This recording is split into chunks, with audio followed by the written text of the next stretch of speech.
আসসালামু আলাইকুম। অনেকেই একটা কোশ্চেন করেন যে ইউএসএ ভিসার ক্ষেত্রে F1 এর সাথে F2 এর ভিসা আমরা কিভাবে একই সাথে করতে পারি, বা কিভাবে আমরা F1 ভিসার সাথে আমাদের স্পাউস বা চাইল্ডের তথ্য কিভাবে অ্যাড করতে পারি, যাতে আমরা তিনজন বা দুইজন একই সাথে আমাদের ভিসা ইন্টারভিউ লাইনে দাঁড়াতে পারি। তো আজকে আমি একটা ছোট ভিডিওতে এটা আমি দেখানোর চেষ্টা করব কিভাবে এটা করতে পারি আমরা। এটা খুবই সিম্পল। প্রথমে আমরা যখন ভিসার অ্যাপ্লিকেশনের জন্য যে ওয়েবসাইট, যে portal.ustravel.com, এখানে যখন আমরা লগ ইন করবো, লগ ইন করার পরে এরকম একটা উইন্ডো আমাদের সবারই মোটামুটি আসবে। এরপরে যখন আমরা একটা শিডিউল না ট্রাই করব, তখন আমরা শুরু করি এভাবে যে নিউ অ্যাপ্লিকেশন অথবা শিডিউল অ্যাপয়েন্টমেন্ট।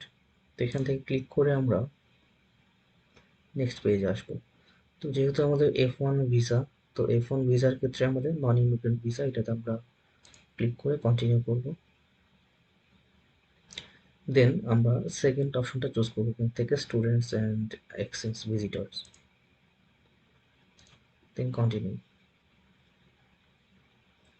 ওকে, এবার এখান থেকে আমরা যেহেতু মেইন অ্যাপ্লিকেন্ট আমরা F1, তো সেই জন্য আমরা এখানে F1 চুজ করব এবং নিচে কন্টিনিউ করব।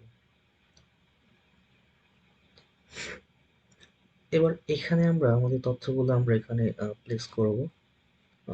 আমাদের passport number, issue date, issue place এবং এক্সপাইরেশন, যেগুলো এখানে লাগে সেগুলো আমরা এখানে প্লেস করব।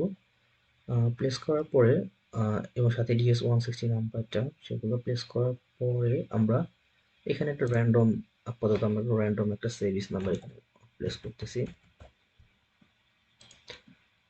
ইউনিভার্সিটি নাম্বার আমরা ABCD, যেটা একটা র্যান্ডম একটা এখানে দিলাম আপাতত বোঝার সুবিধার্থে।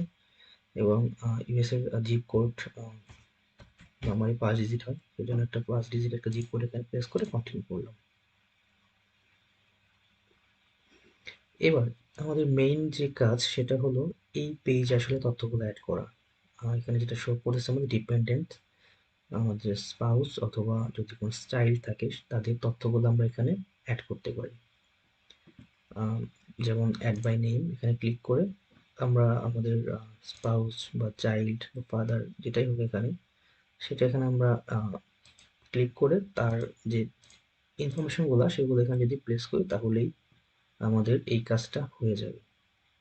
আর এই তথ্যগুলো আমরা নরমালি আমাদের I-20 থেকে আমরা পেয়ে যাব, সার্ভিস নাম্বার এবং DS-160 যে নাম্বারগুলো আমাদের প্রয়োজন সেগুলো তো আমরা অ্যাপ্লিকেশনের শুরুতেই করে ফেলেছি অলরেডি, সেগুলো এখানে প্লেস করে জাস্ট সেভ করলে আমাদের এই কাজটা হয়ে যাবে। এবং দেন কন্টিনিউ করলে বাকি যে নর্মাল প্রসেস আমাদের F1 এর জন্য সবগুলাই মোটামুটি এখানে সেম। শুধু এখানে যেটা চেঞ্জ হবে পরবর্তীতে গিয়ে, যে আমাদের অ্যাপ্লিকেশন ফি হয়তো এখন সেটা $185 করা হয়েছে দেখলাম। তো তার বেশি যেটা চেঞ্জ হবে চাইল্ড এবং স্পাউসের জন্য দ্বিগুণ তিনগুণ হবে। তো এটাই ছিল আসলে আমাদের কিভাবে আমরা আমাদের F1 এর সাথে F2 কে আমরা এখানে অ্যাড করতে পারি। তো আশা করি সবাই বুঝতে পেরেছি, বাকি কাজটা ইনশাল্লাহ করতে পারবো। ধন্যবাদ সবাই।